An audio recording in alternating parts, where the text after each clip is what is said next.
Boa noite. Hoje nós vamos ter um bate-papo muito interessante.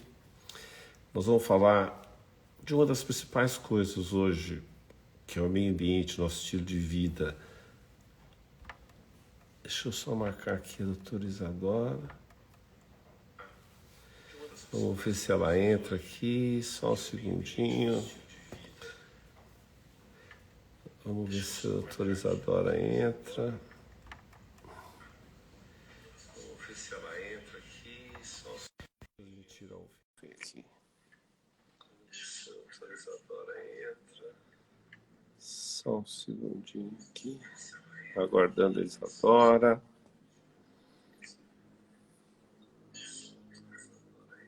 Muita gente aqui.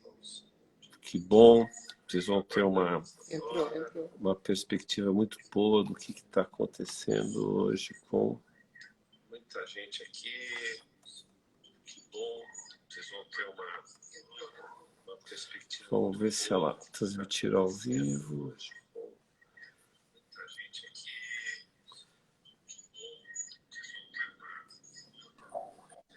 Ah, aí. Como é que você está, Isadora? Tudo bem, e você? Tudo ótimo. Então, estava falando aqui que hoje nós vamos ter um bate-papo sobre alguma coisa muito interessante, que eu acho que é o principal avanço dentro da infertilidade conjugal masculina e feminina, que é a nutrição. O quanto que a nutrição interfere nos sucessos dos tratamentos da infertilidade, tanto no homem como na mulher, né? Com certeza. E nós temos o prazer de ter uma nutróloga renomada, com bastantes títulos, e estamos muito curiosos para ouvir o quanto você tem para falar, que vai ajudar muito no sucesso desses tratamentos. Com certeza. Obrigada pelo convite já, primeiramente. Eu fico muito lisonjeada de estar aqui e com certeza vou colaborar com tudo que eu conseguir também para vocês. Que bom. Então, eu queria... A gente está vendo aí que tem uma quantidade grande de pacientes aqui. Eu vou fazer uma introdução para todo mundo ter uma importância. Qual a importância que existe da nutrição? Por quê? Porque tanto para o homem obter o espermatozoide, como para a mulher obter um óvulo de qualidade boa, os dois, é necessário que o cérebro mande uma mensagem para uma série de glândulas e que essas glândulas tenham o resultado dessas mensagens para produzir e chegar até lá. Uma célula que é o espermatozoide e outra célula que é o óvulo. E depois de tudo isso, nós vamos precisar que esse espermatozoide e esse óvulo produzam um bom embrião. E depois que nós chegamos ainda num bom embrião, nós vamos precisar que tenha um útero receptivo, um bom útero preparado para receber esse embrião. E hoje nós estamos bastante avançados numa série de tratamentos, de conhecimentos sobre as partes, várias coisas hormonais, as doenças que estão interferindo nisso. Mas cada vez mais nós estamos vendo a necessidade de todo esse comando lá do cérebro até chegar nessas duas célulazinhas que vão formar o embrião, por onde eles passam. Qual que é a saúde que tem no meio ambiente que eles vão que eles vão viver e que eles foram gerados, que é a nossa epigenética. E ela é extremamente importante, a nutrição, né?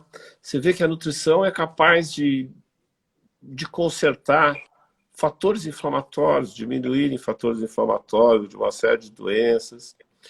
Hoje nós estamos passando por uma alimentação e por um estilo de vida, é álcool, é cigarro, é poluição, são os agrotóxicos, são uma série de coisas. Né? Então, a importância da nutrição.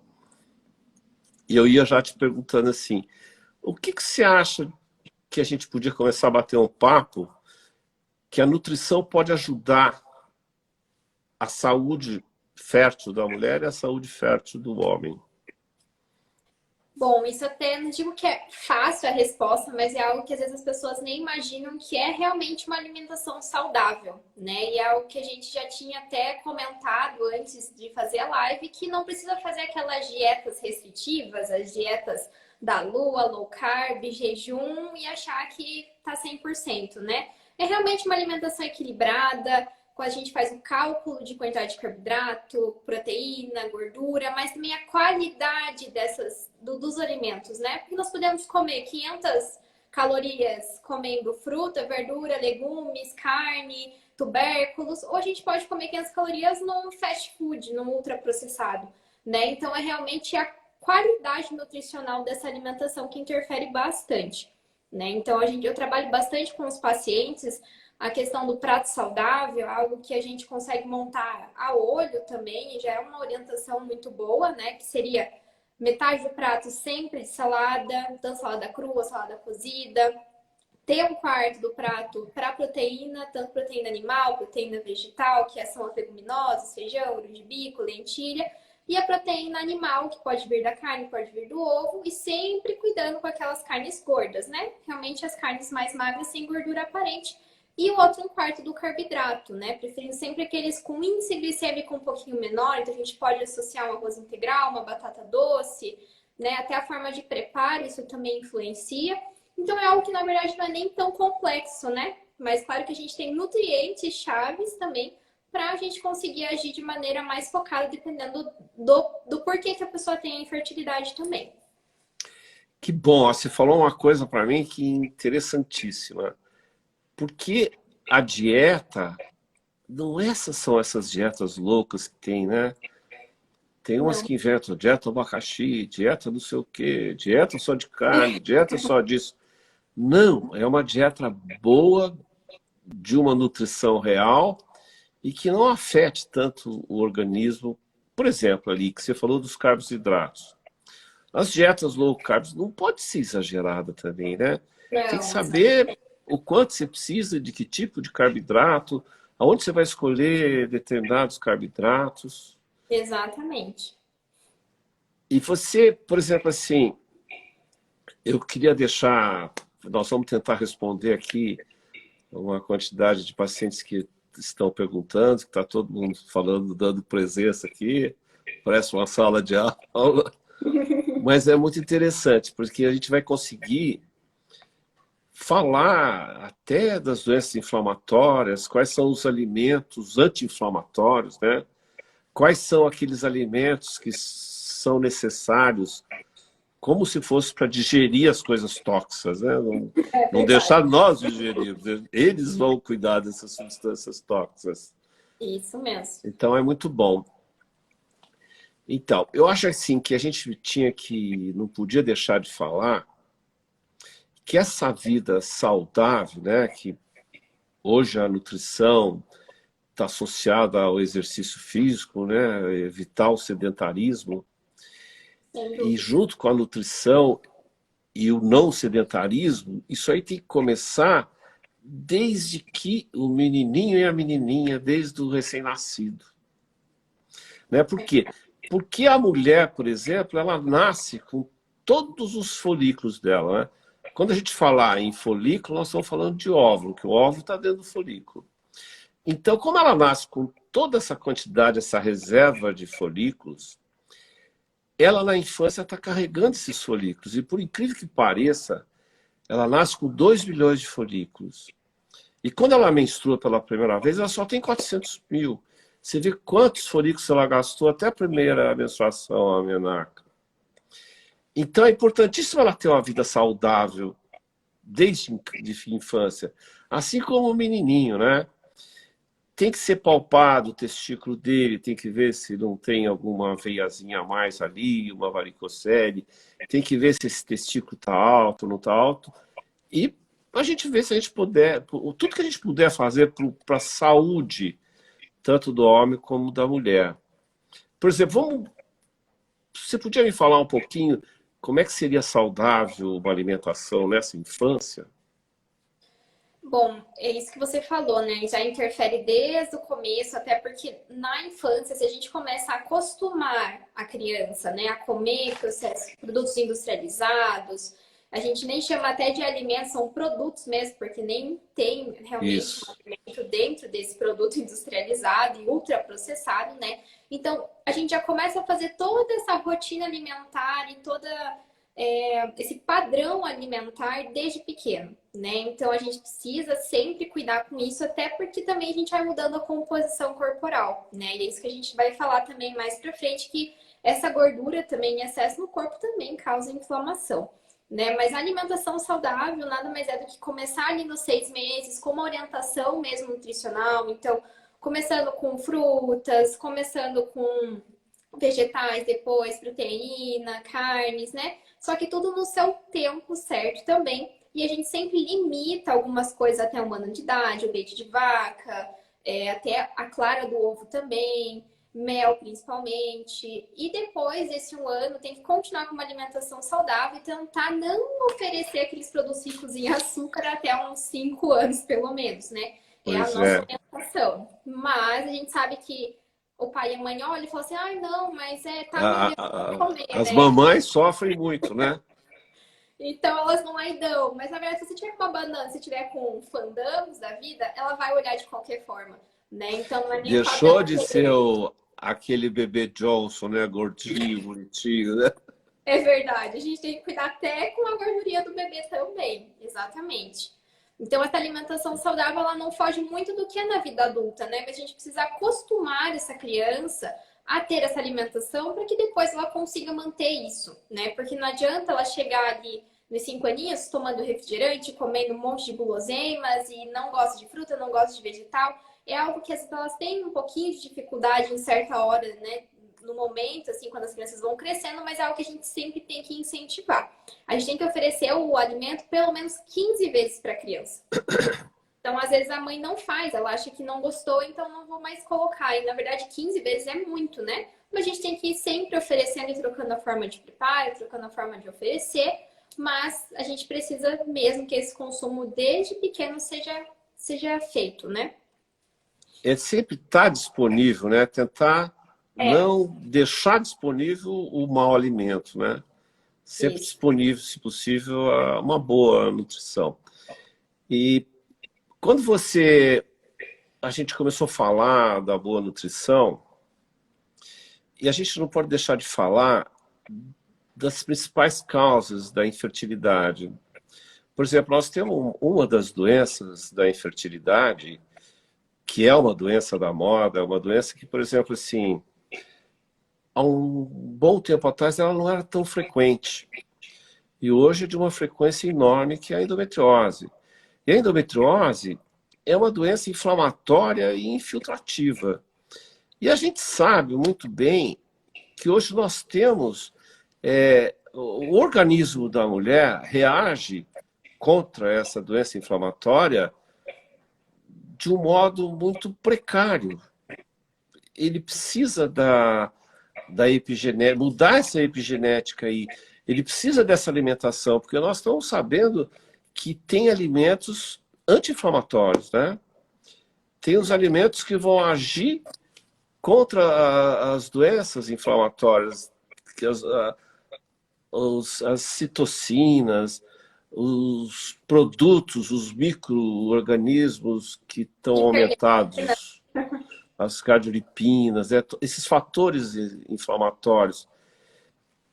Como é que você orientaria como coadjuvante no tratamento da endometriose, que é difícil, para fazer com que ela engravide? Porque a gente sabe que tem muitos estudos que mostram que a flora vaginal e a flora uterina estão bem alteradas numa paciente que tem endometriose, que produz esses fatores inflamatórios. Tem estudo mostrando que a microbiota da vagina é diferente da microbiota intrauterina e que nós temos hoje, sem dúvida nenhuma, no tratamento, não temos mais como deixar de fazer a microbiota. O que você Uhum. podia me falar a favor disso? E quais são os alimentos que ela devia ingerir para fazer com que ela combata essa reação inflamatória no sistema reprodutor? Então, focado na endometriose, né, a gente tem alguns nutrientes chaves que a gente chama assim. Então, um deles é o ômega 3, é um que ele é muito anti-inflamatório, então ele colabora com outros tratamentos também da infertilidade, mas na endometriose é muito bem-vindo. Então, ele pode vir a partir de suplementos, ele pode vir a partir de ingesta mesmo alimentar, a partir de peixes. Então, a gente não precisa às vezes ir lá para o salmão e para o atum, que tem pessoas que não conseguem consumir, mas para uma sardinha também já é suficiente. A linhaça, o óleo de linhaça principalmente também é bem legal da gente utilizar. E também a gente pode suplementar. Algumas coisas que eu gosto sempre de comentar é que nos estudos também da parte de nutrição mostra que para infertilidade tem nutrientes que não tem como você obter do alimento. A gente precisa suplementar porque a dose é muito alta, né? Então eu vou falar um pouco de fontes alimentares, mas também tudo depende do paciente, de como que tá os exames, mas a gente também às vezes precisa realmente do suplemento. O outro nutriente é o resveratrol, né? O resveratrol é muito, muito Eu sou fã desse. Ele é muito bom. Então, ele tá na casca da uva, né? Então, a gente precisa achar os sucos feitos dessa casca. Então, ele já tá escrito quando o suco é integral e feito da casca da uva. Então, tem que procurar esses sucos. Possui no vinho também, mas a gente já vai aí cuidar O por causa do açaí, né? o açaí, exatamente. Então, são fontes bem, bem boas de resveratrol.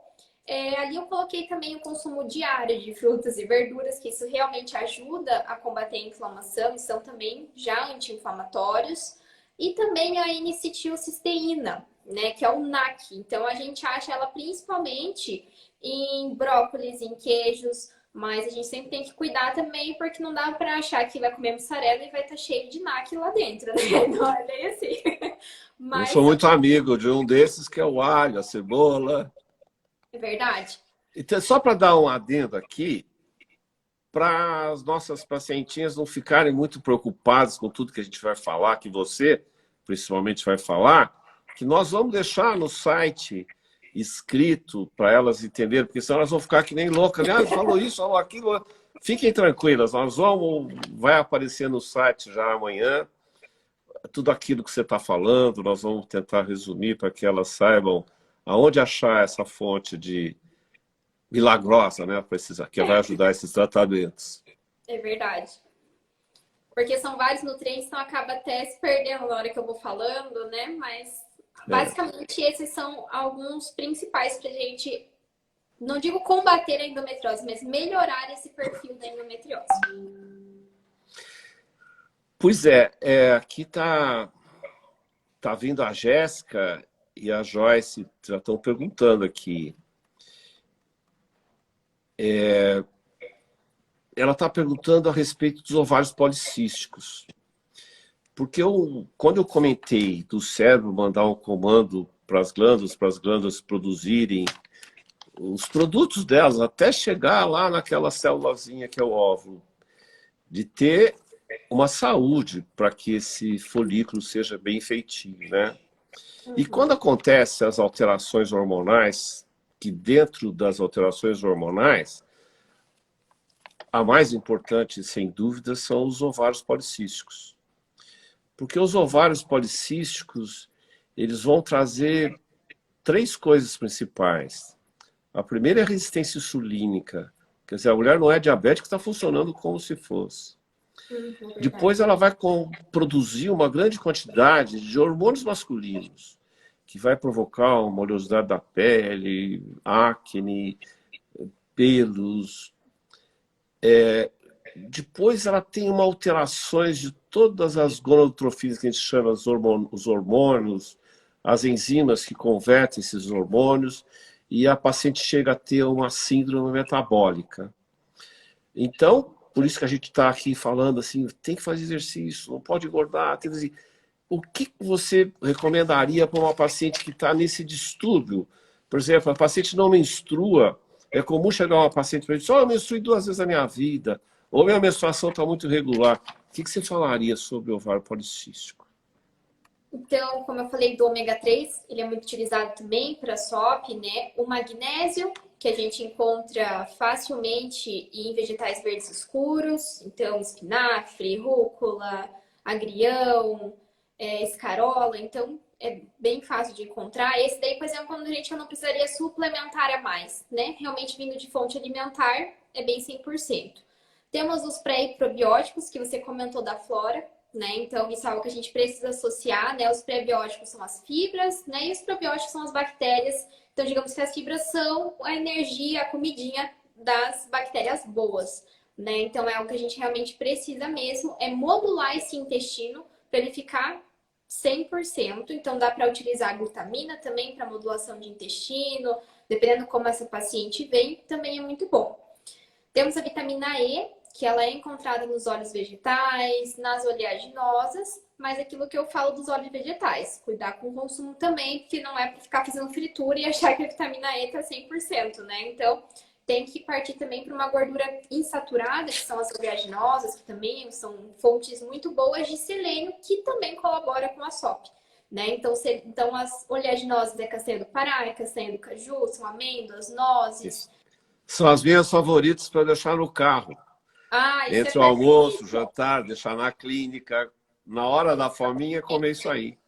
E além de ser fácil de comer, ele é crocante, né? As orelhas são crocantes. Então a gente gosta do croque, então é ótimo, né? Amendoim também é bom, só que para fonte, por exemplo, de selênio, a castanha do Pará é 100%. Você pode comer só 3 que fechou o selênio do dia.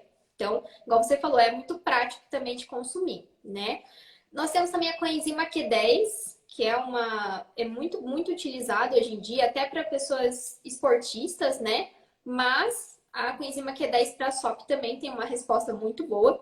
Nós temos algumas fontes alimentares, como a sardinha, outros peixes, a cavala, a carne suína, bovina, realmente de fonte animal. Mas às vezes o suplemento é melhor devido também ter outros benefícios na suplementação em maior quantidade. E também temos o cromo, que é um mineral muito utilizado. O cromo também é muito bem-vindo nessa parte. Algumas fontes do cromo. Nós temos a canela, né? Só que aquilo que a gente fala, a canela é utilizada até engravidar. Depois a gente já não oferece mais. Então, às vezes, o cromo também é bem-vindo da parte de suplementação. E algo muito interessante que a gente tem que fazer é reduzir o consumo de carboidratos para uns 45% da dieta. Então, o ideal seria entre 55 a 60 para uma pessoa saudável, mas para quem tem a SOP, a gente reduz para 45, cuidando com a qualidade, índice glicêmico, carga glicêmica desse carboidrato também. Realmente, para Ali, se... na parte dos carboidratos, era interessante a gente tentar fazer com que as pacientes, quando eu falo o casal, eles tenham presentes os carboidratos bons, né? Que eles tenham, por exemplo, lá, tentar evitar o low carb, mas tentar ter low carb, mas ir atrás dos carboidratos bons. Mesmo vendo que essas dietas que não devem ser faladas assim, mas a dieta do Mediterrâneo, ela vai em direção aos carboidratos bons, né? O Com HDL. certeza. É muito, muito boa a dieta mediterrânea. Então, daí a gente vai... vamos tentar deixar no site uma dica para elas procurarem e tentarem ter em casa só esses carboidratos. Estou vendo aqui que a Viela está perguntando do suco detox, do chá verde. O que você acha disso? Para infertilidade, realmente, ele não tem nenhuma função, assim, realmente para infertilidade, né? Mas o suco detox, ele é até chamado de uma maneira um pouco errada, assim, porque, na verdade, a dieta detox, de detoxicação hepática, é uma dieta completamente restritiva e o suco, ele é um acessório da dieta inteira, né? Pois Não é, que aquilo ele... que você falou, de toda aquela alimentação que vai combater as toxinas, né? Exatamente. É melhor do que um detox só, né? Com certeza. Então, o que eu falo, por exemplo, é do suco detox feito a partir da couve, eu limito somente 2 a 3 vezes na semana, porque senão ele pode alterar hormônios tireoidianos. Então, a gente também sabe que se uma tireoide não está 100%, a infertilidade Muito também, bem. né, pode colaborar para não ter uma fertilidade boa. Tá? Então, isso eu Isso. sempre limito nos pacientes também, esse uso detox diário, crônico, jamais. também uma outra coisa que eu acho importante é quando certas doenças, tanto a alteração hormonal provocada pela síndrome dos ovários policísticos, como a endometriose, quando ela está, às vezes, que é muito comum hoje a gente encontrar a associação com a doença celíaca, a intolerância a glúten, a lactose. Então, o que você acha de tentar sempre ficar de olho se tem alguma doença concomitante a essas principais, né? Se Com ela é certeza. diabética. Com certeza, alergias alimentares é algo que realmente eu sempre também fico identificando e, por exemplo, converso com o médico, né? Porque vocês precisam pedir o exame e fazer o diagnóstico, porque hoje em dia, no consultório, eu estou encontrando muitos pacientes. Eles podem não ser intolerantes, né, 100%, mas eles têm essa sensibilidade, né? Então é algo que a gente precisa ver, porque senão a flora intestinal também, ela acaba ficando com uma desbiose intestinal, né? Então a gente precisa sempre cuidar dessa parte de alergias também, né? Porque senão fica fazendo dano intestinal e fica um ciclo sempre, né? Um ciclo contínuo de fica desbiótico e não nada funciona, nada Isso. absorve também de nutrientes. Então é isso também, né? Se não tem uma flora ótima, a gente pode comer de tudo, mas não vai absorver nada, né? Então a gente precisa sempre cuidar da flora do paciente, com certeza. Tem aqui a Cissa perguntando se existe alguma coisa para melhorar a reserva ovariana, além dela ser portadora da endometriose, porque a endometriose, quando ela atinge o ovário, ela provoca certos cistos de endometriose. E esses cistos realmente vão acabando, vão diminuindo a reserva ovariana. E é muito interessante que essas pacientes entrem em contato com a gente, com os médicos, né? Cedo, não deixar muito tempo para que o diagnóstico da endometriose seja feito, para que o diagnóstico dos endometriomas ovarianos sejam feitos, porque senão eles acabam destruindo toda a reserva ovariana, chegando a um ponto que a paciente nem é casada, nada, é muito nova, que a gente às vezes é obrigado a congelar esses óvulos para tentar conseguir que ela tenha postergue a gravidez dela para uma idade mais avançada, porque se ela ficar esperando até lá, ela acaba não conseguindo. A gente não tem como reverter isso.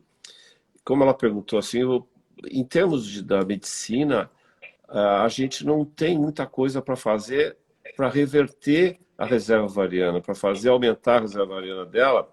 A gente tem usado hormônio masculino, tem usado uma série até de alimentos, uma série de coisas, ou colocando um tipo de plasma rico em plaquetas dentro do ovário, mas nada ainda, é tudo off-label, não é nada comprovado cientificamente. Mas parece que na alimentação tem alguns alimentos que ajudam a reserva ovariana, né? Para que não tenha tanto desgaste desses folículos. Seria da parte de melhorar a maturação do folículo, ainda não seria isso, seria um pouco Não, antes. a destruição precoce desses folículos, Ah, tá. aquilo que agride a esses folículos amadurecerem mais rápido, não tão rápido, né, para acabar essa reserva. A gente voltaria praticamente aos nutrientes que eu comentei até. É algo que realmente... Esses nutrientes, eles são até bom, porque a gente acaba conseguindo tratar uma coisa com os mesmos nutrientes. Então, é algo que a gente sempre vai agregar. É a parte também da vitamina C, que eu não tinha comentado ainda, né? Mas a vitamina C ela é muito, muito boa. Principalmente, então, frutas cítricas, né? Acerola, laranja, limão. São muito bem-vindos também para a parte da infertilidade e da parte das reservas também. É uma coisa é muito comum, quase todo mundo faz uso, são dos adoçantes artificiais, né? Será que eles são bons ou não são? Pois é. Será que eles não acabam, o tiro vai saindo pela culatra?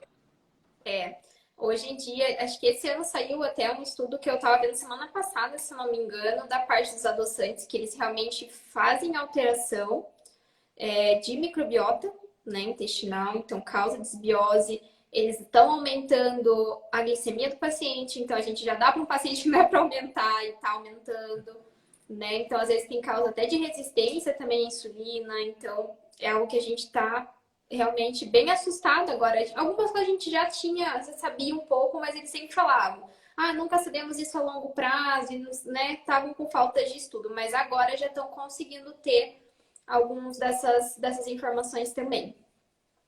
A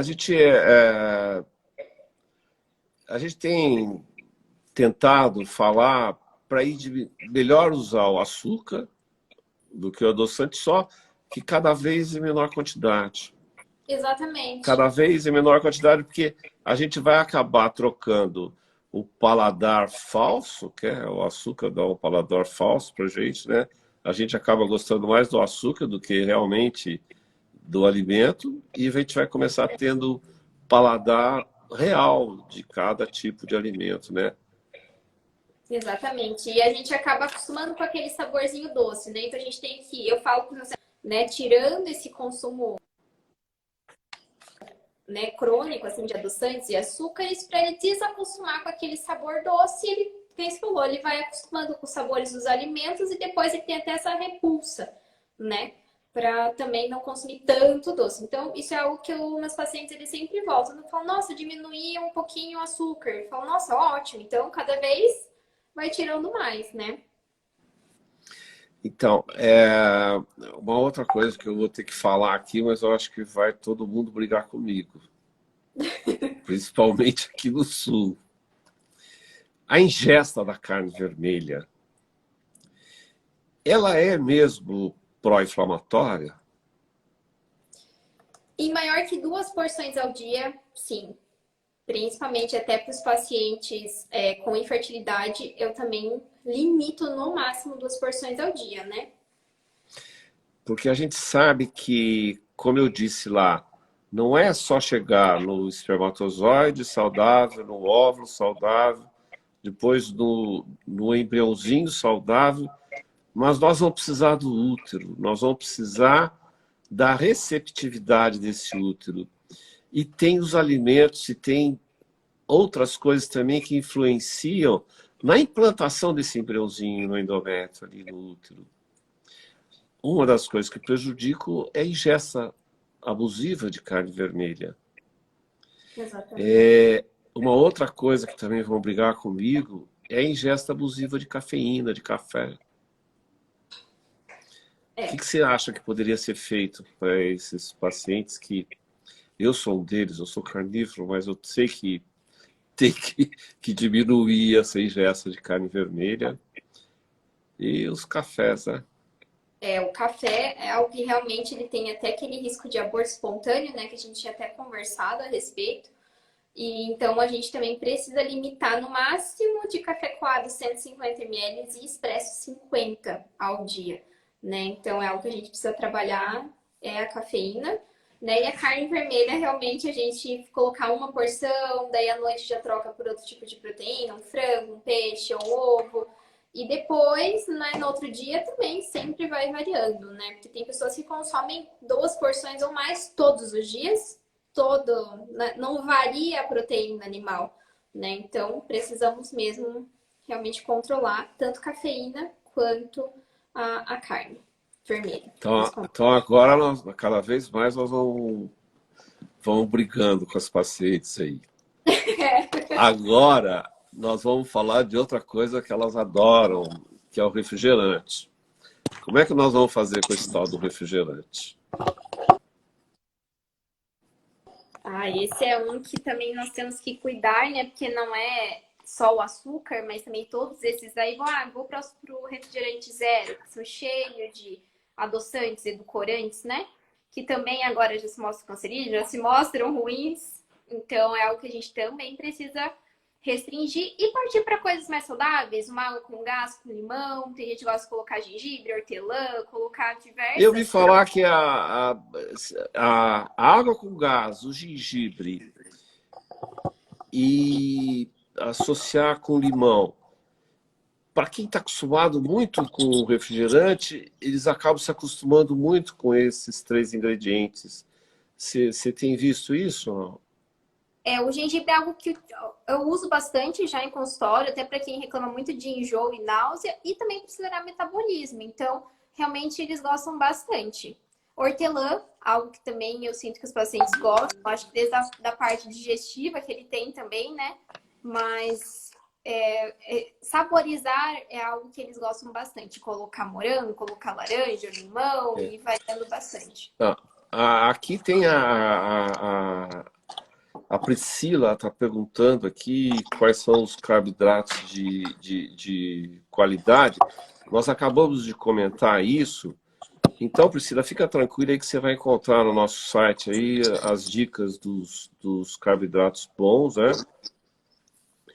E lembrar, né, que nem você falou assim, vamos tentar fazer sucos, né, com aqueles alimentos que combatem inflamação, que combatem toxinas, antioxidantes, né?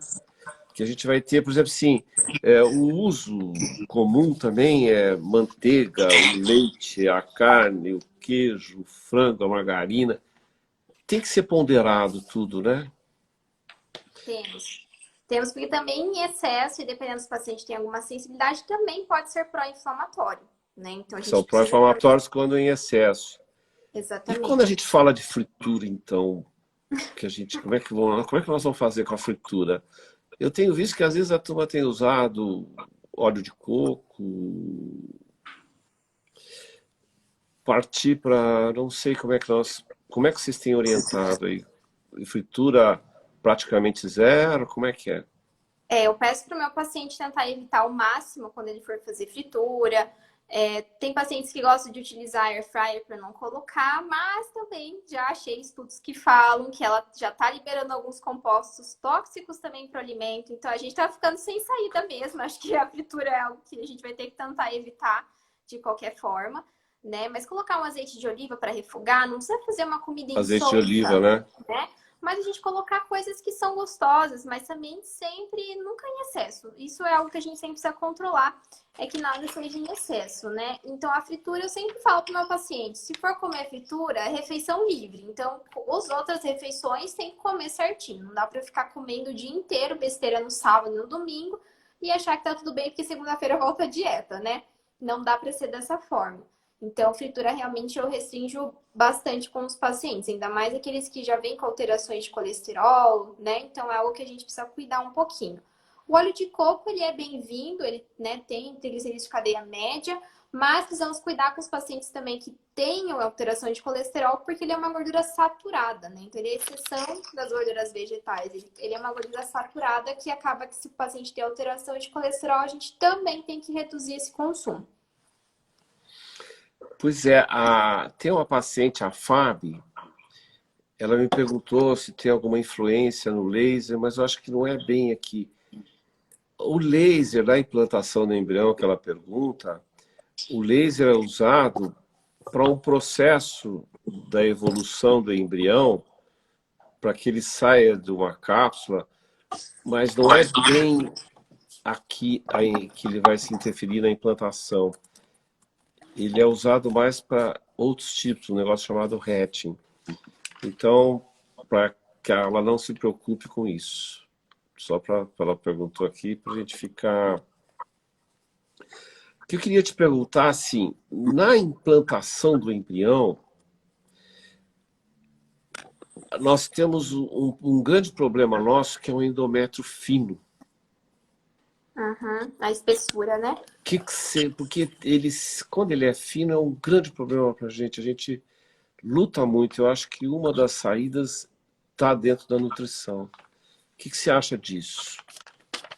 Realmente, nos estudos que falam em relação à nutrição e essa espessura, né, nós temos, de novo, a coenzima Q10 para auxiliar nessa espessura, nós temos a parte de vitamina C e vitamina E de novo, a L-carnitina também, que eu não tinha comentado ainda, mas ela vem a partir de carnes também, mas carne bovina, vem de bacalhau, vem de frango, então é isso que a gente também consegue fazer, que não precisa só ir para carne vermelha, ela não é a única fonte, né? Nós temos outras fontes animais também da L-carnitina, que também é muito bem-vindo para essa parte de espessura de endométrio.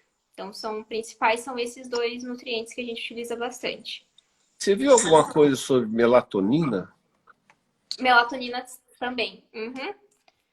Deixa eu até achar aqui, mas nos estudos que mostram, a melatonina fala que ela auxilia no estresse oxidativo, né? Então, ele é um antioxidante, também muito bem-vindo, e nós achamos em grande quantidade em kiwi e cereja. Cereja é algo que é mais difícil de encontrar, porque tem que estar muito na época, a questão financeira também, mas o kiwi também é uma fonte muito boa de melatonina.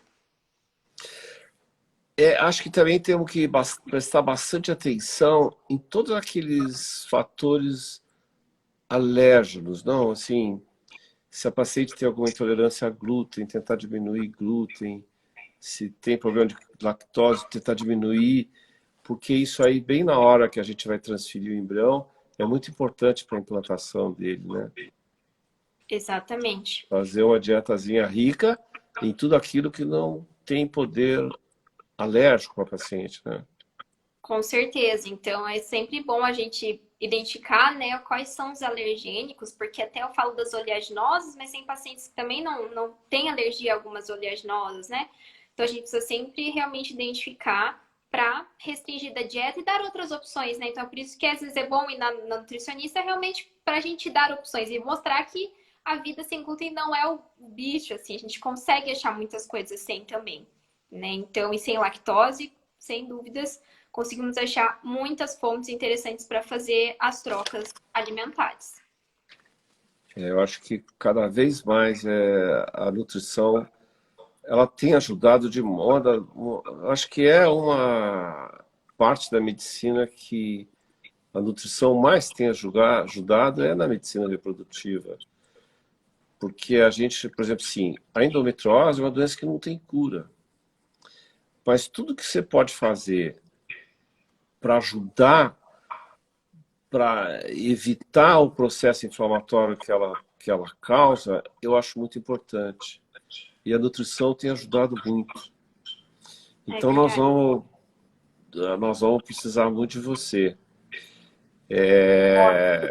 Avisar as pacientes que você vai estar online, naquelas que precisarem da sua opinião, de como fazerem uma boa alimentação, para aquelas que têm endométrio fino, para aquelas portadoras de endometriose, e principalmente aquelas que têm uma endometriose mais severa, né, que a endometriose 3 e 4, e mesmo melhor ainda se pouca endometriose, porque a gente sabe que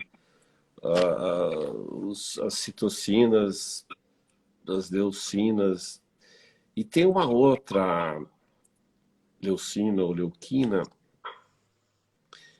que ela nos diz a respeito, porque quando a gente faz um estudo do endométrio, quando a gente tem uma certa dificuldade na implantação, a gente vê que ela tem certas leuquinas que são diretamente ligadas à parte imunológica, não só as partes de parte inflamatória ou infecciosa, porque essas aí a gente consegue ainda tratar. E sempre nós vamos ter que precisar da ajuda dos alimentos que ajudam a gente. Mas o difícil é essas que afetam o sistema imunológico. E vocês têm dietas que exacerbam e protejam o sistema imunológico, né? Com certeza temos sim. A gente consegue fazer algo para fortalecer o sistema imune, né? Alguns dos nutrientes já são os que eu comentei, mas só o fato da dieta ser saudável, né?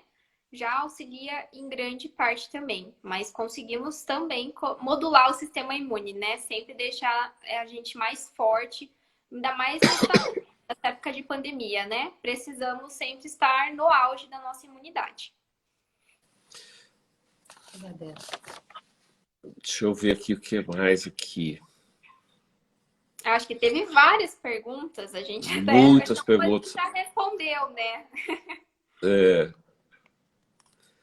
Aqui, em quanto tempo a reeducação voltada para a fertilização apresenta o resultado para ser iniciado o protocolo de fertilização?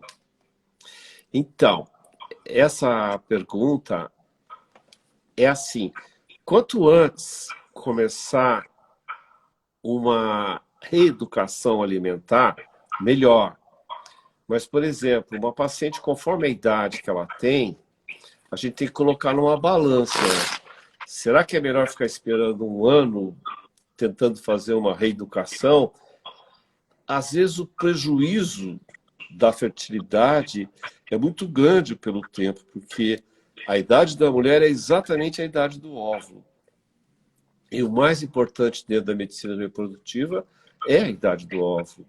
A gente faz de tudo, por isso que nós começamos a falar da importância da nutrição desde a menininha quando nasce, até a infância dela, porque você sabe que ali, entre aquela carga que a menininha nasce até a primeira menstruação, ela gasta 1.600.000 folículos. Quer dizer, não importa, ela vai gastar aqueles folículos. Então, nós temos que tratar bem esses folículos, né? Eles têm que ter uma qualidade boa, porque se o folículo não é de boa qualidade, quando o óvulo sai de dentro do folículo, o que fica é o corpo lúteo. E é o corpo lúteo que produz a progesterona, que é o hormônio que vai alimentar a gravidez. Então, você vê como é importante a gente tratar bem desses folículos desde lá da infância. Então, a reeducação alimentar, que nem essa pacientinha perguntou, ela é importante desde ontem, né? Não é para começar hoje a reeducação. Mas quanto antes começar, e daí tem que falar com o médico dela se ela tem tempo hábil, né? Por exemplo, o sedentarismo, né? Devia estar contra o sedentarismo o tempo todo, mas nem sempre dá tempo de você corrigir a alimentação, o exercício físico. Tem que começar tudo junto e levando tudo junto. O tratamento a nutrição faz parte do tratamento da infertilidade, assim como o sedentarismo tem que ser combatido durante os tratamentos, sabe? Então, aqui tem muitas perguntas, mas assim...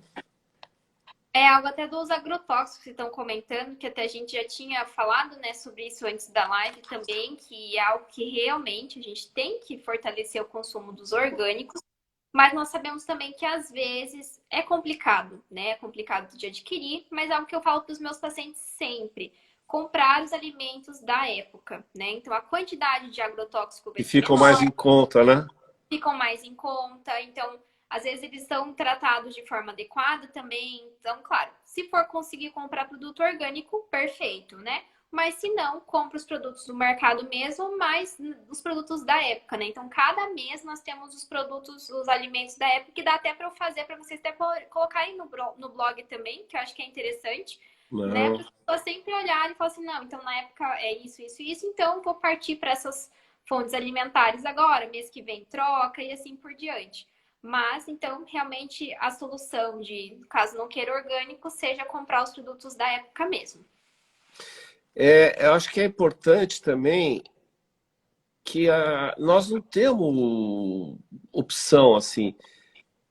Às vezes, as pacientes fazem economia numa série de coisas que não tem tanta importância como se ela comprasse, irem mais para o lado da alimentação orgânica, do que evitar os sintéticos um pouco, porque nós somos hoje, o que impacta na nossa saúde são as substâncias tóxicas produzidas pelos alimentos que não são orgânicos, né?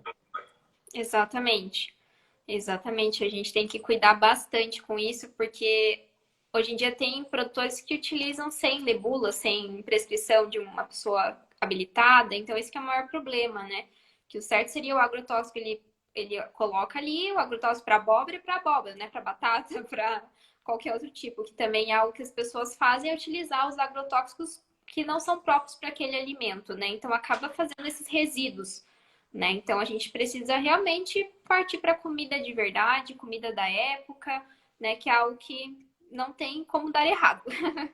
Isadora, o que você me fala sobre a geleia real? Hoje em dia já está mostrando bastante benefícios, né? Eu acho que é uma ideia bem interessante. Eu vou falar da minha prática clínica, eu ainda não utilizo muito essa geleia real, mas a gente até tinha conversado que já tem vários benefícios sobre ela, não dá para dizer que não tem, é só porque não é muito uma prática minha. Confesso que não é. Eu acho que parece que cada vez eu tenho lido mais sobre a geleia real e como tudo tem o seu auge, né? A tal da maca peruana. A marca perana tá em alta agora. A maca peruana não tem uma coisa que você abre hoje que não tem a tal da maca peruana. Mas o que eu tenho lido é que parece que ela está mais relacionada com a libido, né?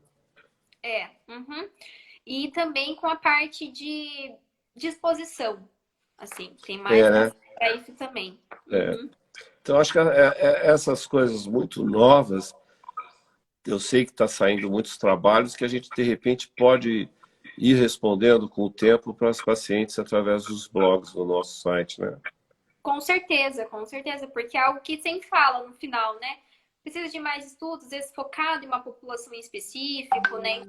Como você falou, é algo muito novo, então acaba que demora um pouquinho para a gente ter certeza da prescrição que vai funcionar, né? Então é algo que a gente sempre também não que ela vai fazer mal, mas a gente sempre tem que cuidar para ver se é necessário suplementar, né? Se é necessário colocar na alimentação, mas para a parte de libido e disposição é algo que já está bem assertivo.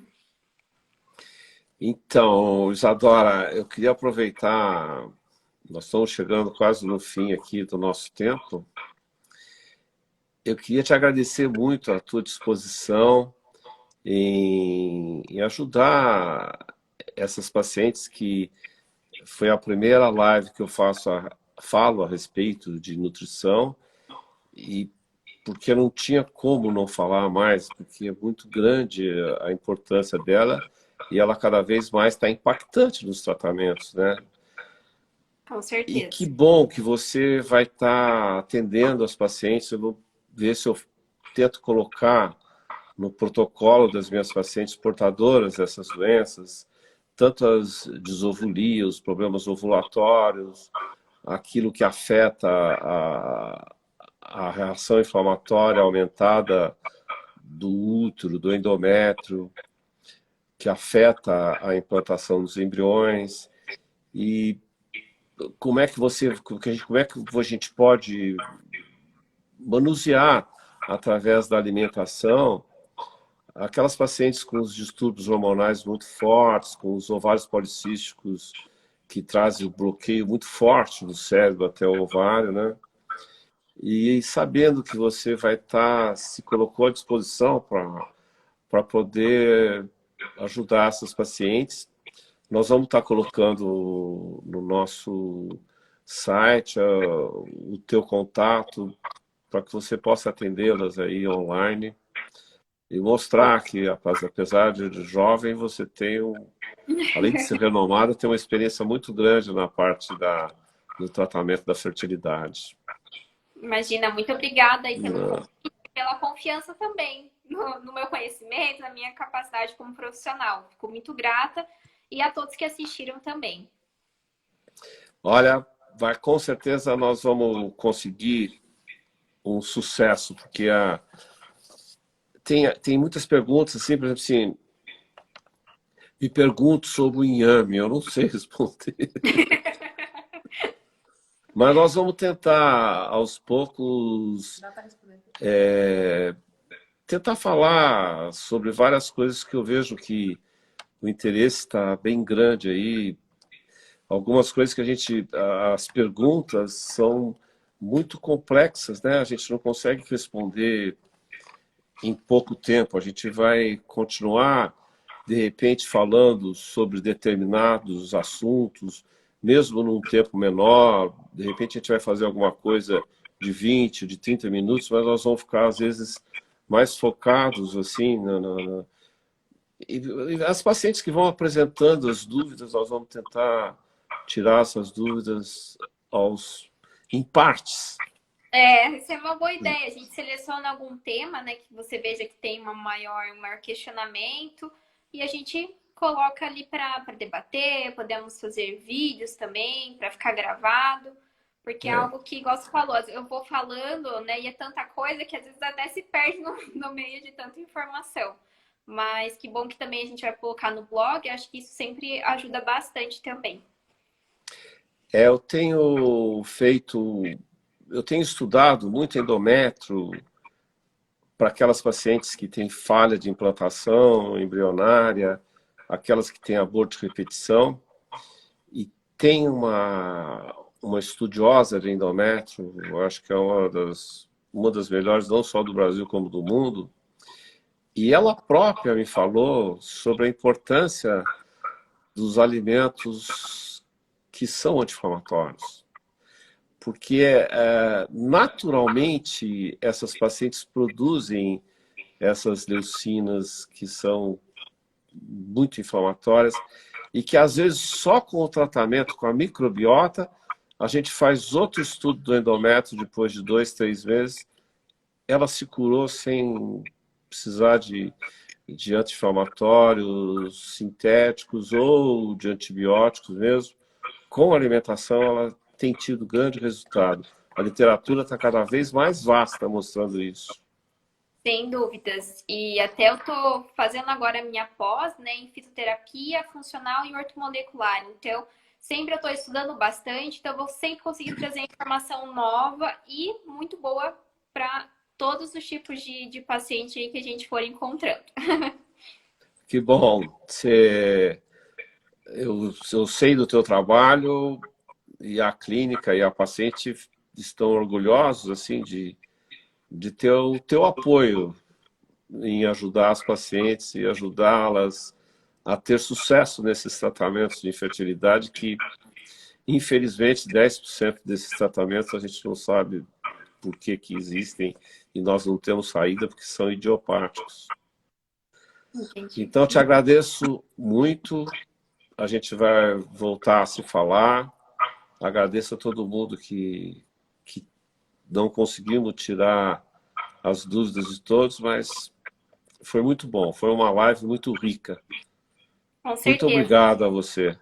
Muito obrigada a vocês, a todo mundo que assistiu, ao Salomão, a Cristina também.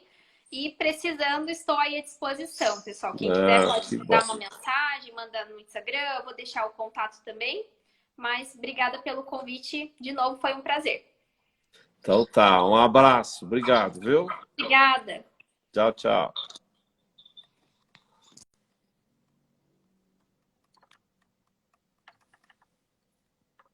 Salva.